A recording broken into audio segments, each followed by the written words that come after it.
Everyday habits can impact erectile health more than you might realize. Here are 3 things that could be negatively affecting your erections. Sitting for prolonged periods. Spending too much time sitting, especially in jobs that require long hours at a desk, can hinder blood flow to the pelvic area. Poor circulation is a key factor in erectile dysfunction, as it limits the blood flow necessary for maintaining an erection. Regular movement and exercises that promote circulation can help counteract this.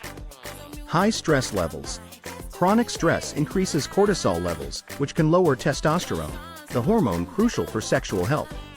Stress also causes the body to divert energy away from non-essential functions, including sexual performance.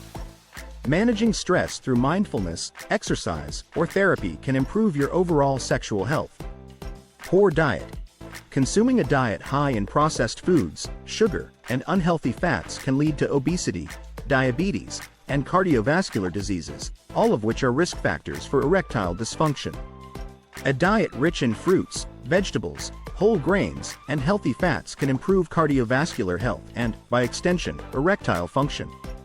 Making lifestyle changes in these areas can significantly improve erectile health and overall well-being.